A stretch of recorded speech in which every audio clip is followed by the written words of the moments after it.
Welcome. You're listening to This Leader, the podcast. If you lead people and are seeking the transformational, high-impact secrets that will lead to greater joy and fulfillment in your work, will optimize your team performance, and will help you create a happy, highly productive workplace, then you are this leader and you're in the right place. I'm your host, Laughlin, and each week my guests and I will explore the mindsets, techniques, and actionable strategies that will help you build the career, team, and organization of your dreams.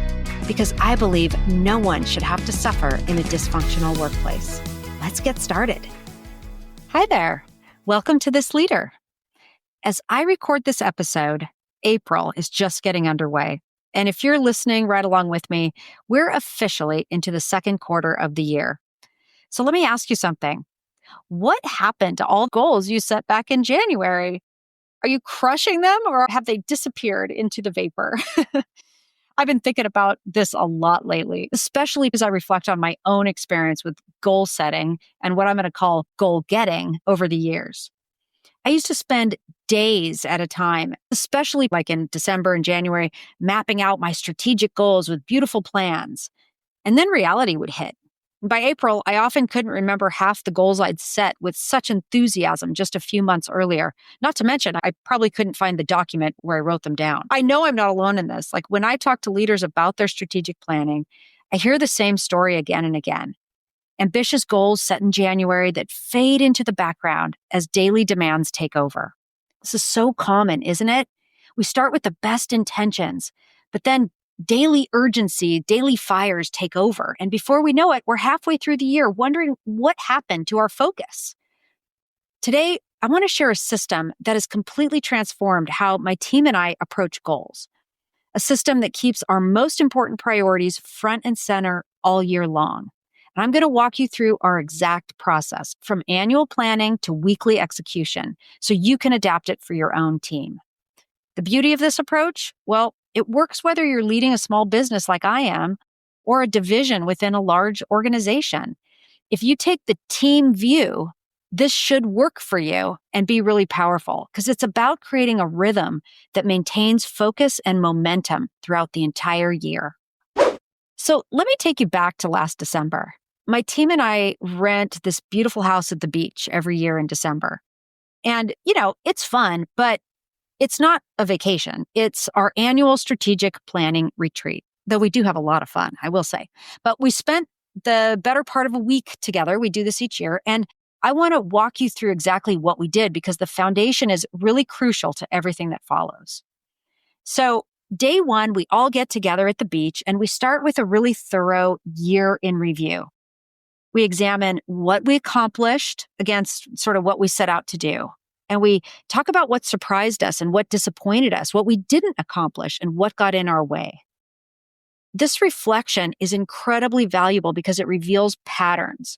Like for me personally, I consistently learn the same lesson. I'm ambitious. I set big goals, but I only achieve them when I keep them front and center. And not just in January, but week after week and month after month. And productivity experts and goal setting science totally back this up. Because our goals need to be not just compelling, but consistently visible.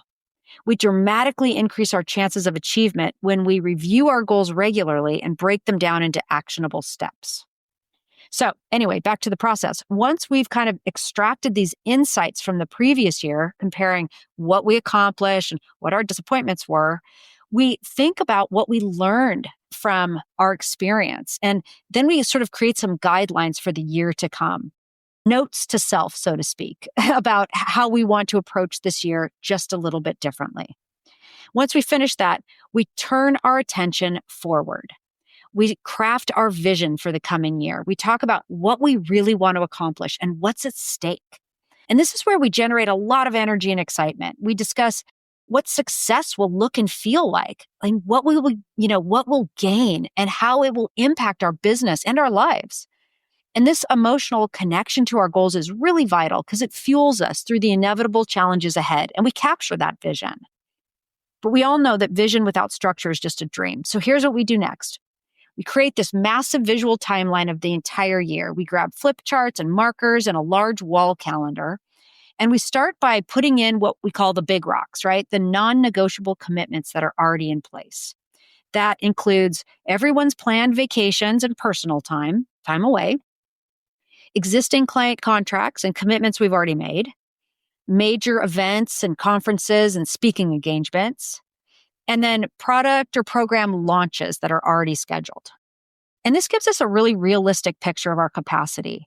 And only then do we begin to add our new strategic initiatives. So the key insight here, my friends, most teams do this backward. They set ambitious goals without first accounting for their actual capacity. So that can lead to being overcommitted before you even start. We don't want that. So again, first, figure out your capacity and then think about your goals. Now, here comes the critical part. We need to break these annual goals into quarterly targets. For each quarter, we step back, we look at the calendar, and we ask, what specific progress must we make in these 3 months to stay on track for our annual goals? What are the measurable outcomes we need to hit? This quarterly focus is really game-changing. There's this great book called The 12-Week Year by Brian Moran, and that dives deep into this concept. And the simple but powerful idea is this. When we compress our execution time frame from 12 months to 12 weeks, we create a sense of productive urgency.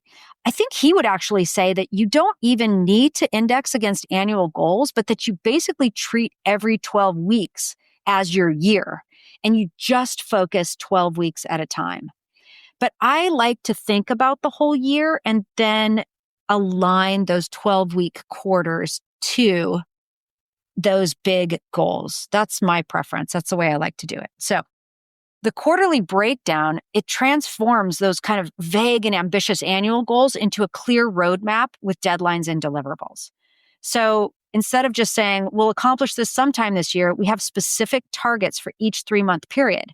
Like for 2025, my goal was to start a podcast, and it was hot on the press first week of January. And that's the reason I'm talking to you now, because we did it, because it was focused and planned. So this approach has been really transformative for my team. It helps us maintain focus, and it creates a sense of achievable progress throughout the year. When we look at that 12-week horizon instead of a 12-month horizon, we operate with far greater clarity and purpose and focus. All right. So again, the quarterly breakdown transforms a vague annual goal into a clear roadmap with deadlines and deliverables.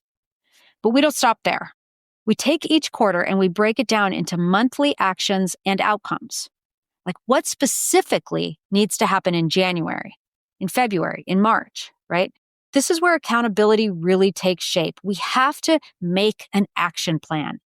Each month has clear priorities, and each team member knows exactly what they're responsible for delivering.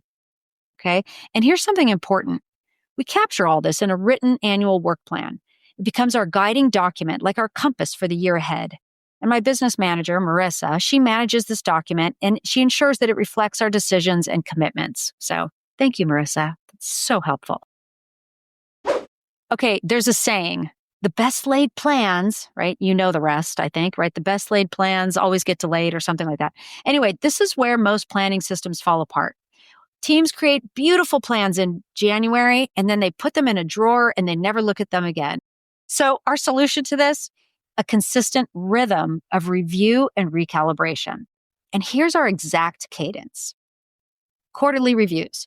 First week of each quarter, we take a half day to assess our progress on annual goals and confirm our focus for the upcoming quarter, right? We're looking ahead. We celebrate wins from the past quarter, and we problem solve around challenges, and we make adjustments as needed. Really important. Monthly, we dedicate a half day to review our quarterly goals and break them down into weekly actions. What specifically needs to happen this month? Who's doing what? What resources do we need? Okay. Then weekly team meetings. Every Monday, we have a focused 30-minute meeting to align on the week's priorities. The first Monday of each month includes a review of our monthly goals to ensure we're still on track. This rhythm keeps our goals consistently in focus. It allows us to adapt to changing circumstances without losing sight of our bigger objectives. What's especially powerful is how this system builds momentum. Because when you regularly see progress and you feel that progress toward meaningful goals, it energizes the entire team. People start to believe in what's possible because they're experiencing real movement forward. Since implementing this system, I've noticed that our team feels significantly higher satisfaction with our work. There's something deeply fulfilling about setting meaningful goals and steadily achieving them. The constant rhythm creates structure and momentum that carries us through the inevitable challenges of the year. And make no mistake, there will be challenges. People will, get sick for a week or have to move or something will happen and we'll have to adjust our plans. But knowing that we've got this time dedicated to the rhythm of achieving our goals is really powerful. Now, I realize your context might be very different from mine. You might be leading a team within a much larger organization, and you might have a planning process that's mandated from above, right? The principles I've shared should be readily adaptable to work within any organizational structure. The key elements are this, like first, an annual visioning and planning process, so you can get really clear on your big objectives. Second, it's breaking those goals down into quarterly and monthly targets and creating a practical roadmap. And third, it's establishing a consistent rhythm of review, keeping everything visible and top of mind.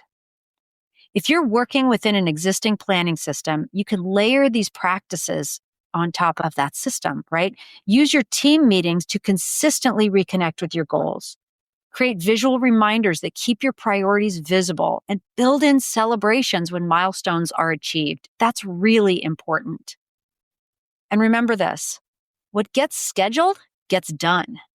Block time for these planning and review sessions on your calendar right now and treat them as non-negotiable commitments. Don't put them off. They are very essential time. And I want to acknowledge something important here. Like when you're already feeling overwhelmed with deadlines and daily fires, the idea of adding regular planning sessions might feel impossible, or say one more weekly meeting, the Monday and Friday meetings, right? But here's what I've seen happen time and again with leaders who commit to this process. First, you actually start getting time back. When your team is aligned around clear priorities, they make better decisions independently. There's less confusion, less rework, fewer crises, all good stuff. Second, you experience more meaningful progress. Instead of spreading your energy across 100 different tasks, you channel it toward your most important goals. And finally, you and your team start to experience what I call the momentum effect.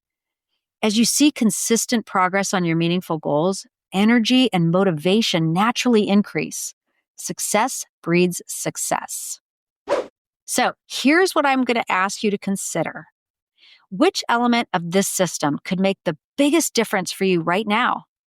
Is it the annual planning, the quarterly breakdown, or perhaps the consistent rhythm of review? Could you take just one step this week toward implementing a more effective goal-getting system? And by the way, you don't have to do that annual planning in December and January. You can do it, in October for the coming year, or you can do it any time of the year and just look forward, okay? Remember, leadership is about guiding your team toward meaningful objectives. When you establish clear goals and maintain a consistent focus for your team, you're not just doing the planning work, you're demonstrating what truly matters and you're creating clarity for your team. So I've created a simple one-page template that outlines this entire goal-getting system. I want you to check out the show notes below for the link. And I really want you to use that to jumpstart your own planning process. That's it for today. I hope this was helpful for you. I hope you'll pick up something from here and really put it into practice. And as always, I ask you, if this episode helped you, please share it with another leader who might benefit, because gosh, it feels good to just crush our goals. Until next week, go lead the way. I hope you've enjoyed this episode. To learn more about my services and for lots of free resources and additional tools to enrich your journey, visit my website and subscribe to my newsletter at clairelaughlin.com. If you have a question about leadership, teams, or organizational culture you'd like me to address on the podcast, please reach out to me at support@clairelaughlin.com and connect with me on social channels @Claire Laughlin Consulting. Until next time, lead the way.